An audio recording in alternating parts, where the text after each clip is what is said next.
मेरी शादी को 3 साल गुजर चुके थे, पर अभी तक मेरे घर में बच्चे की कोई किलकारी नहीं गूंजी थी। मैंने अपना काफी इलाज भी कराया पर कोई खुशखबरी नहीं मिली। अपनी ये हालत देखकर कभी कभी मेरे दिल में यह ख्याल आता कि कहीं मैं बांझ तो नहीं। खैर, अब तो जो था वो था ही। शादी के 3 साल बाद मेरे पति नौकरी के सिलसिले में विदेश चले गए। तभी उनके जाने के कुछ दिन बाद मेरी बड़ी बहन का बेटा पढ़ाई करने के लिए मेरे घर आ गया। उसको मेरे साथ रहते हुए 2 महीने ही बीते थे कि तभी अचानक एक दिन मेरे पेट में तेज दर्द उठा। मैं दिखाने के लिए डॉक्टर के पास गई तो पता चला कि मैं प्रेग्नेंट हूँ। दोस्तों, मेरा नाम दिव्या है। मेरी शादी 3 साल पहले अरविंद नाम के व्यक्ति के साथ हुई थी, जो कि एक प्राइवेट कंपनी में जॉब करते थे। हमारी शादी को 3 साल गुजर चुके थे, लेकिन हमें अभी तक कोई औलाद नहीं हुई थी। इसी दौरान मेरे पति को जॉब के सिलसिले में विदेश जाना पड़ा। उनके जाने के बाद मैं बिल्कुल अकेली रह गई। मेरे सास ससुर पहले ही इस दुनिया से गुजर चुके थे। वो तो भगवान का शुक्र था कि मेरे आस पड़ोस के लोग अच्छे थे, जिनकी वजह से मुझे अकेलापन महसूस नहीं होता था और मुझे किसी भी चीज की जरूरत होती तो पड़ोसी मेरी मदद भी कर देते थे। अरविंद को विदेश गए हुए लगभग 3 महीने गुजरे थे कि तभी एक दिन अचानक मेरी बड़ी बहन का फोन आया।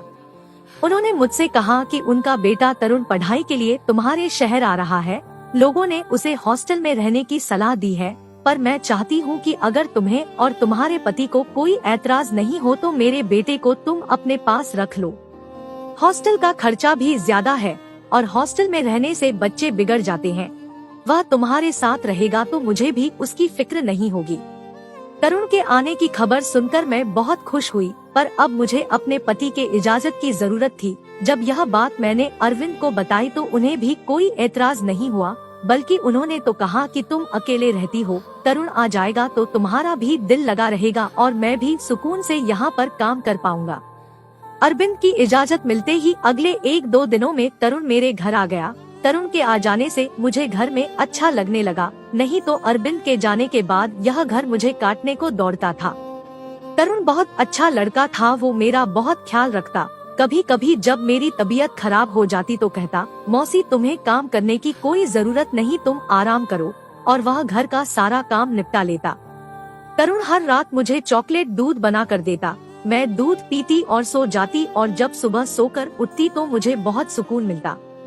तरुण की तारीफ करते हुए मैं हंसकर कहती, तरुण तुम बहुत अच्छा दूध बनाते हो, मुझे बहुत अच्छी नींद आती है और सुबह को फ्रेश लगता है। इस बात पर हंसते हुए तरुण कहता, मौसी यह मेरे हाथों का कमाल है। मैं आपके लिए इतने प्यार से दूध बनाता हूँ कि आपकी सारी थकान दूर हो जाती है। उसकी इस बात पर मैं हंसते हुए कहती, अच्छी बात है, तुम्हारी शादी जिस लड़की से होगी वह बहुत खुशनसीब होगी, क्योंकि तुम उसका बहुत ख्याल रखोगे। तरुण मुझसे कहता, मौसी तुम मेरी मौसी से ज्यादा मेरी दोस्त हो। एक दिन अचानक मेरे पेट में तेज दर्द होने लगा। तरुण घर पर नहीं था, इसलिए मुझे अकेले ही डॉक्टर के पास जाना पड़ा। पर डॉक्टर के पास जाने के बाद जो बात मुझे पता चली उसे सुनकर तो मेरे होश उड़ गए। मुझे कुछ समझ में नहीं आ रहा था कि ऐसा कैसे हो सकता है। डॉक्टर ने बताया कि तुम प्रेग्नेंट हो। डॉक्टर के मुंह से यह खबर सुनकर मैं हक्का बक्का सी रह गई। आखिर यह सब कैसे हो सकता है। मैंने डॉक्टर से कहा, डॉक्टर आपको कोई गलत फहमी हुई होगी, मैं प्रेग्नेंट कैसे हो सकती हूँ। डॉक्टर ने मुझे रिपोर्ट रखते हुए कहा, क्यों अभी तक तो आप इसी चीज का ट्रीटमेंट करवा रही थी, और जब प्रेग्नेंट हो गई है तो आप भगवान का शुक्र करने की बजाय परेशान हो रही है। रिपोर्ट देखकर उस वक्त मैंने डॉक्टर से कुछ नहीं कहा और रिपोर्ट लेकर सीधे बाहर निकल आई। मेरे आंखों में ढेर सारे आंसू थे कि आखिर ऐसा कैसे हो सकता है। मेरे और तरुण के अलावा उस घर में तीसरा और कोई नहीं था, फिर मैं प्रेग्नेंट कैसे हो गई। यह सब सुनकर ना चाहते हुए भी मेरा दिमाग तरुण की तरफ जा रहा था। फिर भी मेरा दिल यह मानने को तैयार ही नहीं था कि तरुण मेरे साथ ऐसा कुछ कर सकता है।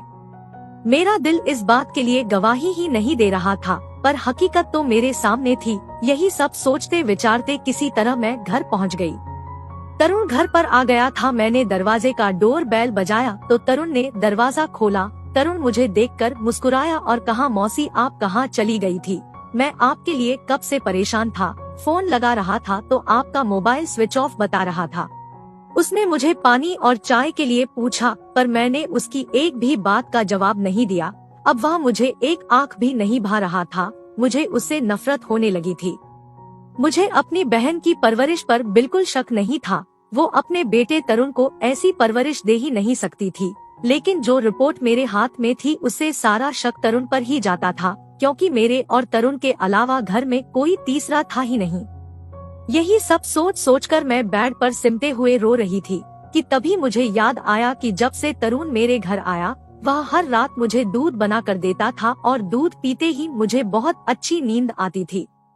क्या तरुण दूध में मुझे नींद की दवाइयाँ मिलाकर तो नहीं देता था, और मेरे सोने के बाद कहीं?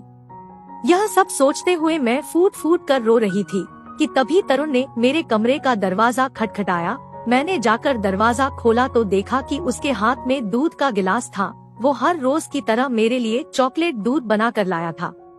वो बड़े नॉर्मल अंदाज में बेड पर आकर बैठ गया। उसके बेड पर बैठते ही मैं घबरा कर खड़ी हो गई, जैसे ना जाने वो मेरे साथ क्या कर देगा। मेरा ये बर्ताव देखकर उसने बड़ी हैरानगी से पूछा, क्या बात है मौसी, आप इतनी घबराई हुई क्यों हैं? सब ठीक तो है? यह लीजिए दूध पीजिए और आराम करिए। मैंने तरुण से दूध का गिलास लेकर टेबल पर रख दिया और सख्त लहजे में कहा, मेरी तबीयत ठीक नहीं है, तुम यहाँ से जाओ, मुझे नींद आ रही है। उसकी ये हरकत देखकर मुझे उस पर बहुत गुस्सा आ रहा था। मैं सोच रही थी कि इतना बड़ा गुनाह करने के बाद ये मेरे सामने कैसे कैसे ड्रामे कर रहा है। उसकी हरकत देखकर मैंने सोचा कि उसके मुंह पर प्रेगनेंसी की रिपोर्ट फेंक कर उसे एक जोरदार तमाचा जड़ूं, लेकिन मैं उसे रंगे हाथों पकड़ना चाहती थी। मैंने अपने गुस्से को संभालते हुए कहा, तुम जाओ, मैं सोना चाहती हूँ। मेरे इतना कहने पर वह बेड से उठकर बाहर जाने लगा। जाते हुए उसने कहा, ठीक है मैं जा रहा हूँ, लेकिन आप दूध जरूर पीजिएगा, इससे आपको अच्छी नींद आएगी। वह फिर से दूध पीने का जिक्र करते हुए कमरे से बाहर चला गया। मैं यही तो जानना चाहती थी कि यह दूध पिलाकर वो मेरे साथ आखिर कौन सा घिनौना खेल खेल रहा है। उसके जाते ही मैंने उस दूध के गिलास को खिड़की से बाहर फेंक दिया और कमरे की लाइट बंद करके लेट गई। लेकिन मुझे नींद नहीं आ रही थी। मुझे उस वक्त का इंतजार था कि तरुण मेरे कमरे में आखिर कब आता है। रात गुजरती जा रही थी, लेकिन तरुण कमरे में नहीं आया और मुझे भी अब नींद सताने लगी थी। मुझे लगा कि शायद तरुण को शक हो गया है कि मैं सोई नहीं हूँ। अब मैंने सोच लिया था कि सुबह उठकर तरुण से कह दूंगी कि तुम अपने रहने का ठिकाना कहीं और ढूंढ लो। यह सब सोचने के बाद मैंने कमरे का दरवाजा अंदर से बंद किया और गहरी नींद में सो गई। सुबह जब मेरी आंख खुली तो मेरे कमरे का दरवाजा बहुत तेज धड़धड़ाया जा रहा था। मैं घबराकर उठी और अपने कमरे का दरवाजा खोला तो सामने तरुण था। उसका चेहरा गुस्से से लाल था। उसने गुस्से में कहा, आपने रात को दरवाजा क्यों लॉक किया था? उसका रौब जमाकर मुझसे यूं पूछना मुझे तबाह करके रख दिया। वो होता कौन है मुझसे इस लहजे में बात करने वाला? उसे तकलीफ इस बात की थी कि उसका रास्ता मैंने बंद कर दिया था। जो गुनाह वह मेरे साथ करने वाला था, शायद रात को उसकी तलब ना पूरी होने पर वह यूं उखड़कर मुझसे बात कर रहा था। मैंने कहा, तुम होते कौन हो मुझसे यह पूछने वाले?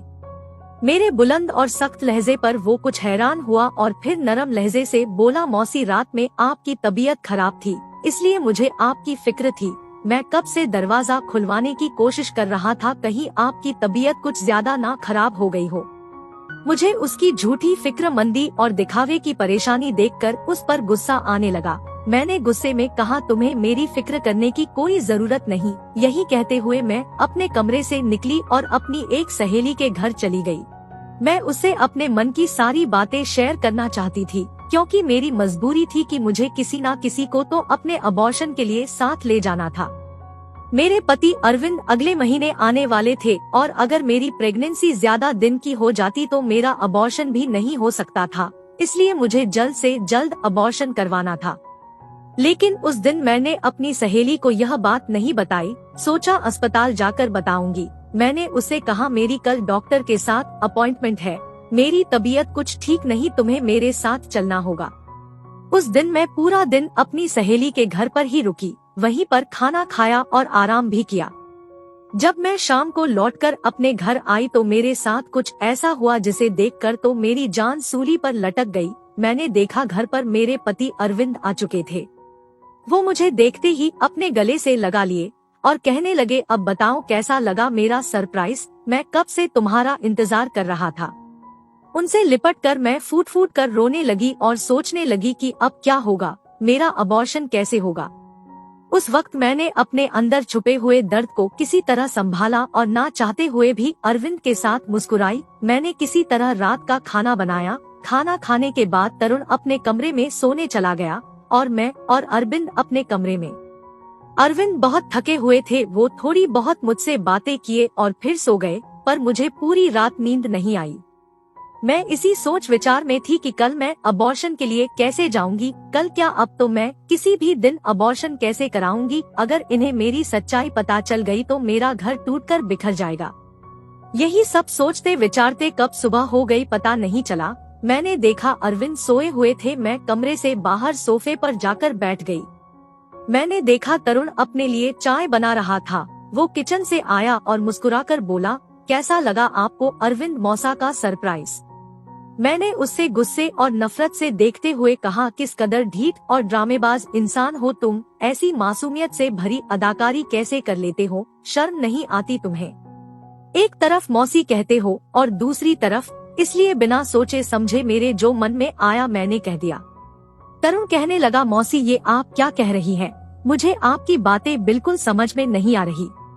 मैंने उसे गुस्से से देखा और अपने कमरे में गई तो देखा अरविंद अभी भी सो रहे थे। मैंने दराज से रिपोर्ट निकाली और गुस्से से वो रिपोर्ट तरुण के मुंह पर फेंक दी। मैंने कहा, यह पढ़ो और अपना मनहूस चेहरा लेकर यहाँ से दफा हो जाओ। मैं गुस्से से दबे लहजे में बोल रही थी क्योंकि मैं नहीं चाहती थी कि अरविंद को इस बात की भनक भी पड़े। तरुण ने वो रिपोर्ट उठाकर जैसे ही पढ़ा उसके चेहरे की रंगत उड़ गई।